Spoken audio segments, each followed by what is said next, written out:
Cinco Picos, Ilha Terceira, Açores, 31 de janeiro de 1968. Hora aproximada, 23 horas. Serafim Sebastião chega para mais uma noite de trabalho como guarda nas instalações militares de Cinco Picos, pertencente à base das Lajes.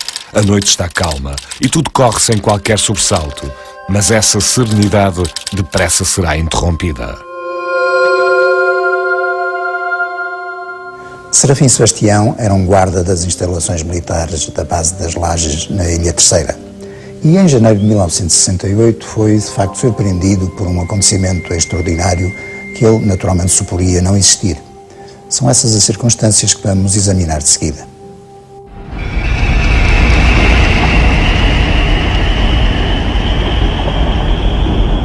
Passavam alguns minutos das 11 horas da noite, quando Serafim Sebastião, guarda nas instalações militares de Cinco Picos, pertencente à base das Lajes, chegou ao seu posto de trabalho.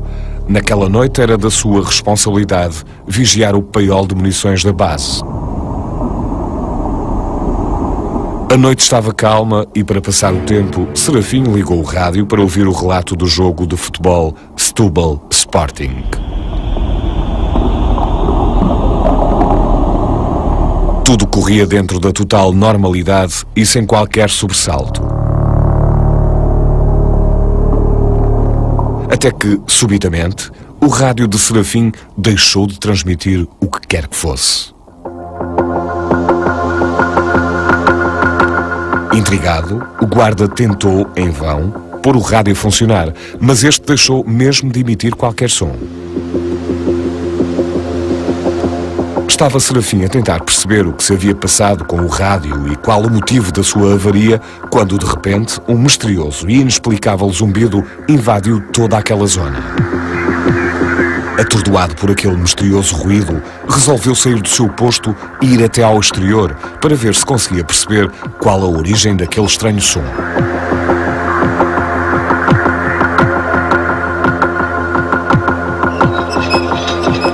E quando chegou lá fora, Serafim viu algo como nunca antes tinha visto.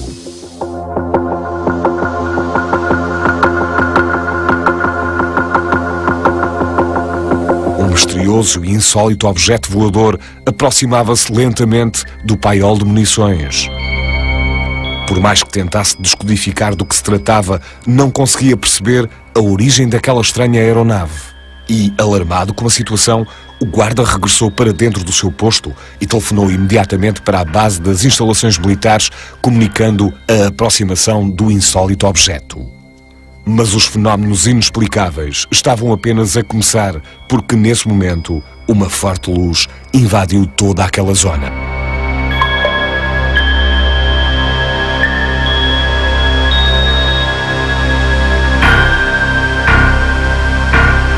Cada vez mais atónito e nervoso com a situação que estava a viver, Serafim caminhou novamente para o exterior. E foi então que o guarda percebeu de onde provinha aquela forte luminosidade. Lá fora, o estranho objeto voador pairava sobre o paiol de munições, incidindo sobre este um fortíssimo feixe luminoso. Era um objeto metálico, de forma oval, e culminava numa torre de vidro na parte superior. A rodear a torre de vidro, uma espécie de varandim. Nunca antes Serafim tinha visto tal coisa e, cada vez mais abalado com o inexplicável acontecimento, correu novamente para dentro do seu posto. Com curiosidade em desvendar todos os detalhes do incrível objeto voador, o guarda pegou na sua lanterna e saiu mais uma vez para o exterior. Foi então que, ao apontar a lanterna para a insólita aeronave, Serafim apercebeu-se de algo verdadeiramente extraordinário. No interior da nave estavam 4 seres, 2 aos comandos desta e outros 2 no varandim da parte superior da nave.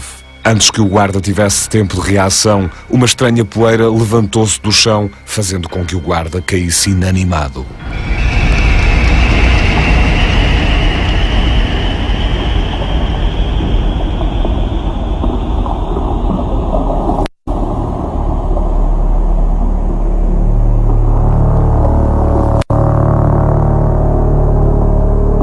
Foi ainda inanimado que Serafim foi encontrado por um colega que imediatamente chamou os serviços de emergência para o transportarem para o hospital. Nos dias seguintes ao insólito avistamento de Serafim Sebastião ser divulgado, foi notícia nas páginas de vários jornais locais. No dia seguinte, o jornal O Insular publica pela primeira vez esse relato dos primeiros dados relativos a este caso. Eram cerca de 3 horas da madrugada quando Serafim Vieira Sebastião, de 36 anos, natural da Ribeira Grande, guarda daquelas instalações, chegou a Angra do Heroísmo numa ambulância e deu entrada no Hospital Regional, ainda inanimado. 2 dias depois, já são jornais nacionais que reportam também ao facto, sendo que a RTP realizou no dia 25 de fevereiro um especial com cerca de 120 metros de filme sobre este caso, a propósito das possíveis relações com objetos voadores não identificados. De facto, várias foram também as notícias que associaram de imediato o objeto testemunhado pelo guarda como um objeto voador não identificado. O objeto descrito por Serafim Vieira Sebastião corresponde ao tipo clássico de disco voador. Foi apurado que o guarda não é pessoa sujeita a alucinações. Mas o testemunho do guarda não foi um caso isolado. Nos dias seguintes, outros populares também afirmaram terem observado um objeto estranho a sobrevoar os céus da Ilha Terceira na noite de 31 de janeiro. Alguém que, passado alguns dias, também reconheceu que houve movimentações estranhas nos céus dos Açores relativamente ao mesmo objeto, só que na altura não deu tanta importância. Realmente, ontem, 31, para o lado dos 5 picos, seriam 8 da noite, eu vi uma luz estranha, diferente e distante. Uma luz sobre o comprido, uma espécie de garrafa de luz. A curiosidade à volta do misterioso fenómeno testemunhado por Serafim era cada vez maior, não só por parte dos populares e da comunicação social, mas também por vários estudiosos da fenomenologia OVNI, como foi o caso dos investigadores ligados ao STEC, Centro Transdisciplinar dos Estudos da Consciência. O caso dos Açores remonta ao ano de 1968. A única testemunha do caso era um guarda. Estava descontraído, enfim, era mais uma noite de rotina. Estava a ouvir até, inclusive, um relato de um jogo de futebol. Quando, de repente, se apercebe que o rádio deixa de transmitir. De repente, apercebe-se de um zumbido. Como fosse um zumbido de abelhas, saiu do seu posto de guarda.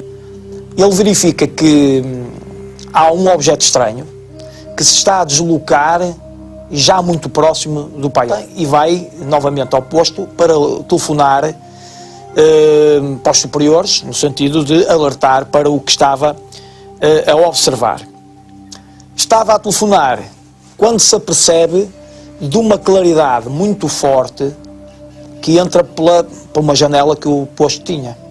Quando chega cá fora, verifica que uma forte luz, um clarão enorme, projetou sobre ele, e nomeadamente sobre o paiol, e verifica que é o tal objeto estranho que está a apontar uma espécie de um foco de luz, vai buscar uma lanterna para tentar ver melhor o que se passa, digamos, na fonte emissora desse feixe de luz, que era o tal objeto estranho, e ao apontar a lanterna verifica que nesse objeto existem 4 seres. Simultaneamente, há uma poeira que se levanta do solo.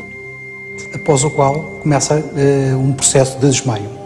Ele depois já dá conta de si no hospital, e no hospital é registado que ele ainda não estava de posse das suas capacidades mentais, porque não conseguia articular um pensamento.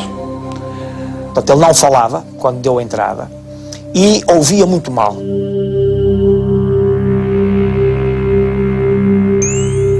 Ele chegou já acordado, mas não falava e ouvia muito mal. Às 3 da manhã, começou a tentar articular, mas pouco esboçava além de uns ses. Teve alta do hospital por volta das 10 da manhã, portanto ainda esteve lá, algumas horas. e saiu sob escolta policial. Curiosamente, é bom também referirmos este aspecto.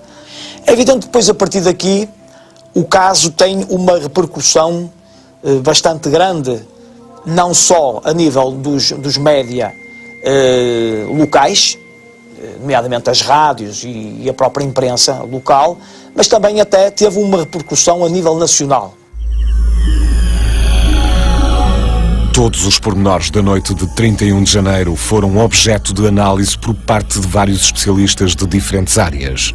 Destes pormenores, um dos que mereceu maior atenção foi o facto do pequeno rádio ter deixado de funcionar no momento que antecedeu a passagem do estranho objeto pelos céus das instalações militares de Cinco Picos. No caso dos Açores de 68, o que temos é uma interferência sobre um rádio. Na altura, há testemunhas que estavam a ouvir um relato de um jogo de futebol e, de repente, deixa de ouvir. O rádio emudece em relação à parte dos efeitos eletromagnéticos. Pronto, o que aconteceu foi exatamente isso, foi uma interferência sobre o rádio e sobre a emissão que ele na altura estava a ouvir.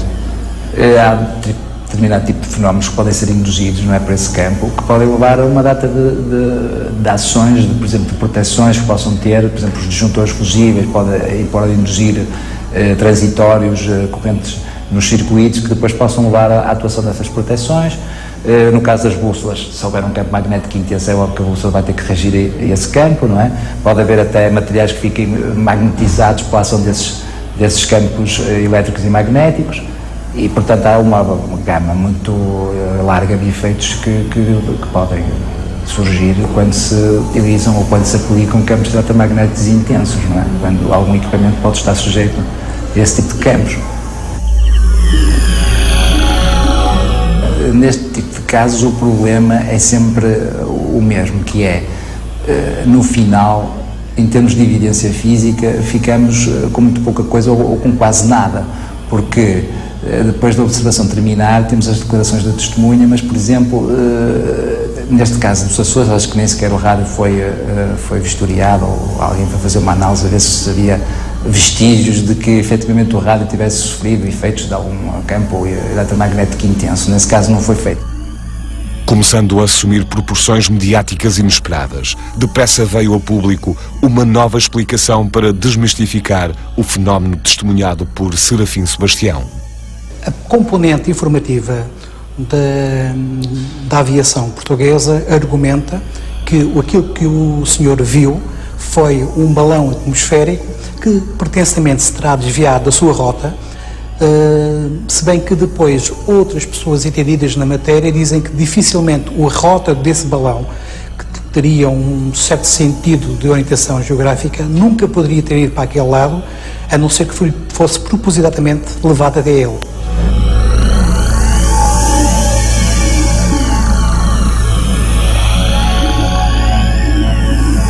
O Diário Insular, entretanto, na sua edição de hoje, explicou que ontem havia sido lançado do aeroporto das Lajes um balão meteorológico com diversa aparelhagem elétrica, levado pelo vento precisamente para a zona central da Ilha Terceira, onde se situam as instalações militares citadas. Sobre estas passam fios de alta tensão, onde se deve ter formado um campo de eletricidade estática que poderá ter assombrado o guarda.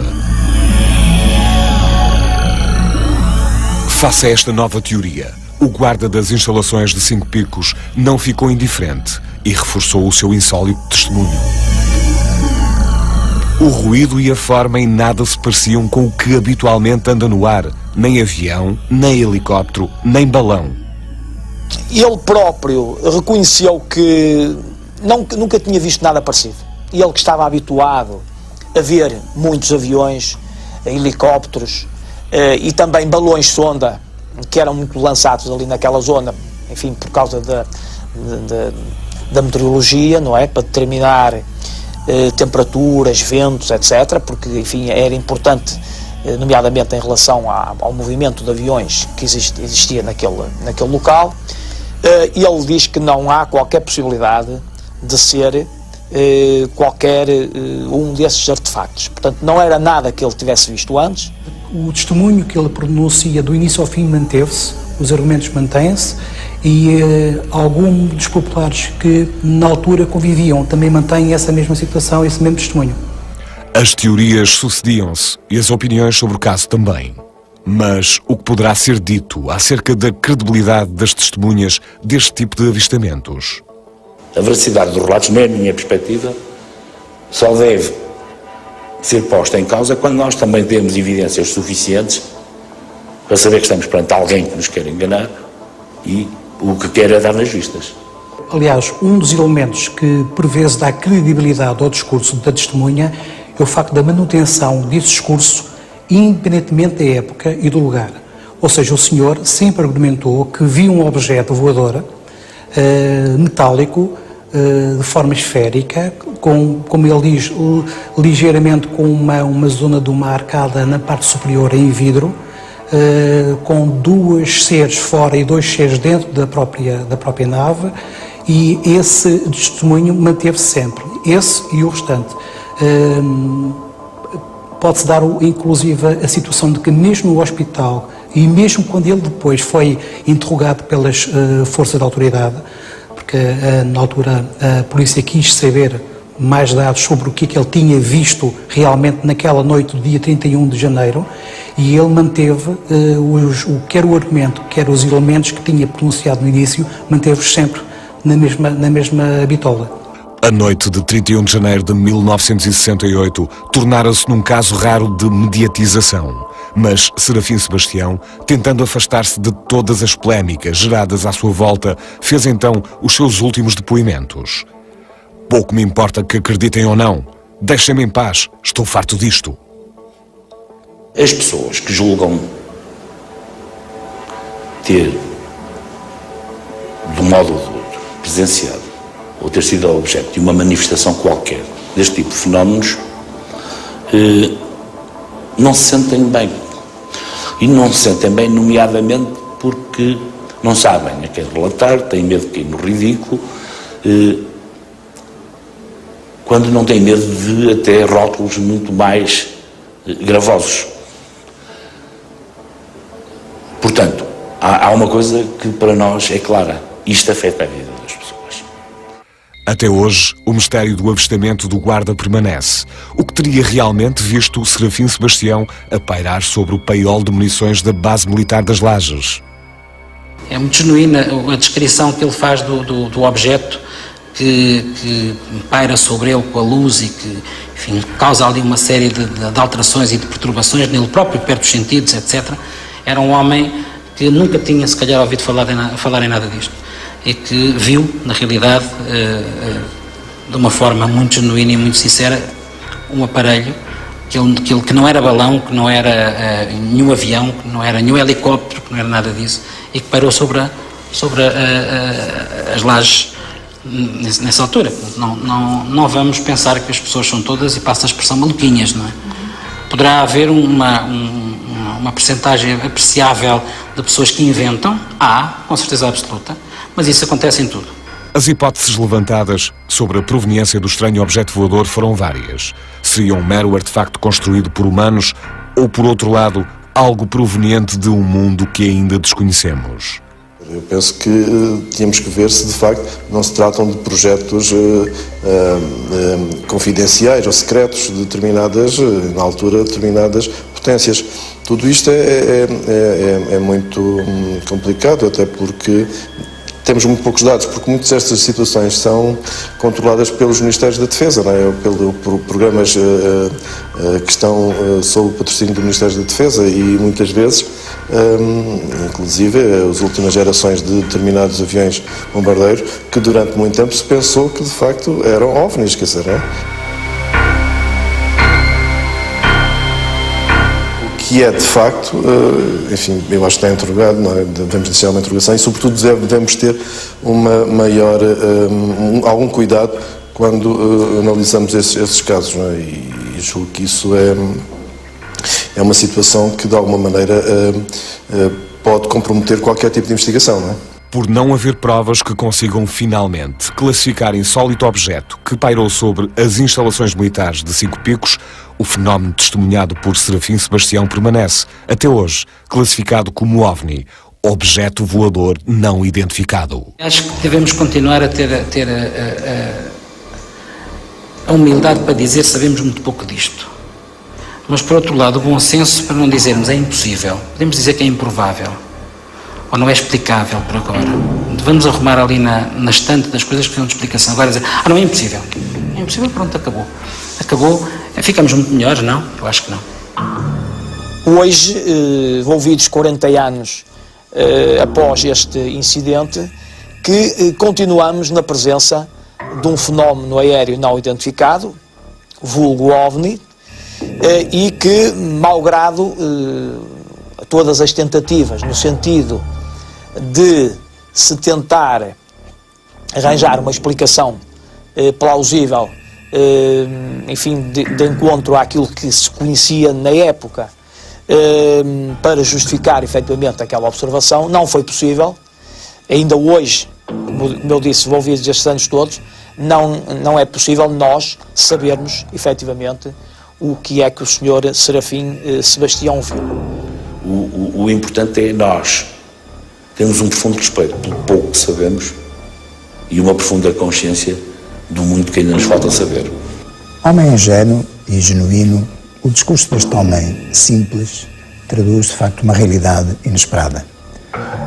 Pelo aquilo que se soube, pelo aquilo que foi descrito e narrado, inclusive na imprensa da época, que tivemos aliás a oportunidade de ver, o que fica como registro é que este caso dos Açores ficou inscrito como representante do nosso país no famoso projeto do Livro Azul, organizado pela Força Aérea Americana para documentar as ocorrências de objetos aéreos não identificados.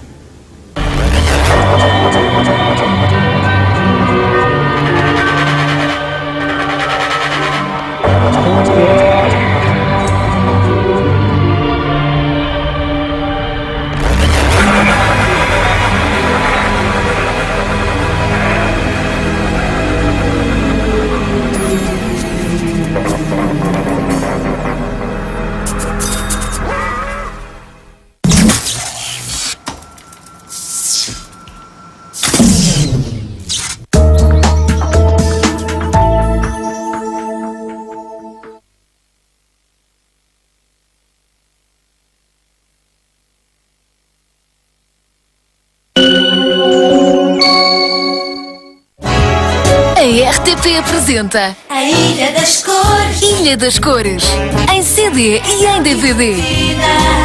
Aprende e brinca com as músicas e os vídeos das letras e abecedários. De passar lá a vida. Ilha das Cores, um CD e um DVD muito divertidos. O rebanho mais divertido de sempre. O guarda regressou para dentro do seu posto e telefonou imediatamente para a base das instalações militares, comunicando a aproximação do insólito objeto. Mas os fenómenos inexplicáveis estavam apenas a começar, porque nesse momento uma forte luz invadiu toda aquela zona.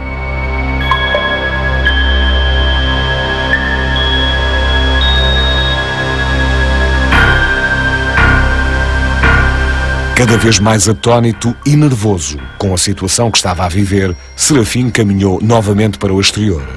E foi então que o guarda percebeu de onde provinha aquela forte luminosidade. Lá fora, o estranho objeto voador pairava sobre o paiol de munições, incidindo sobre este um fortíssimo feixe luminoso.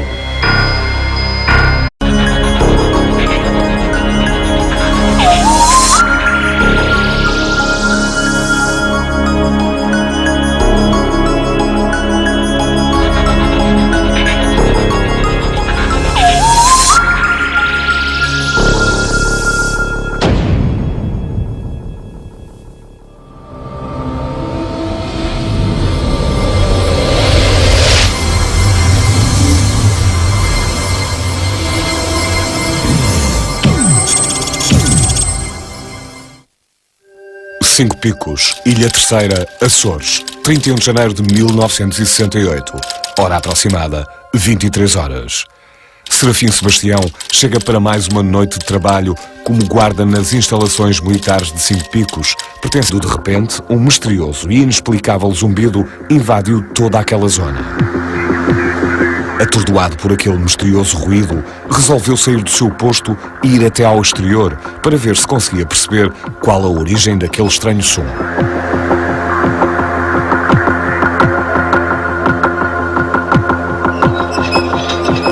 E quando chegou lá fora, Serafim viu algo como nunca antes tinha visto.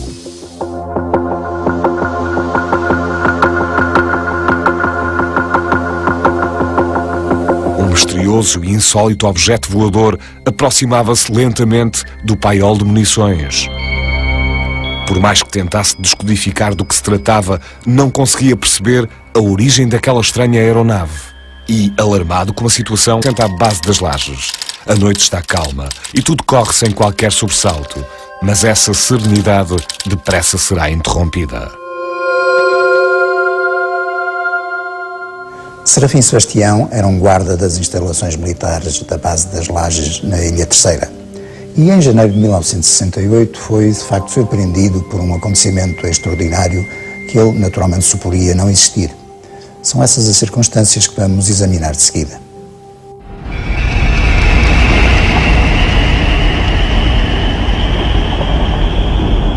Passavam alguns minutos das 11 horas da noite, quando Serafim Sebastião, guarda nas instalações militares de Cinco Picos, pertencente à base das Lajes, chegou ao seu posto de trabalho. Naquela noite era da sua responsabilidade vigiar o paiol de munições da base. A noite estava calma e, para passar o tempo, Serafim ligou o rádio para ouvir o relato do jogo de futebol Setúbal Sporting.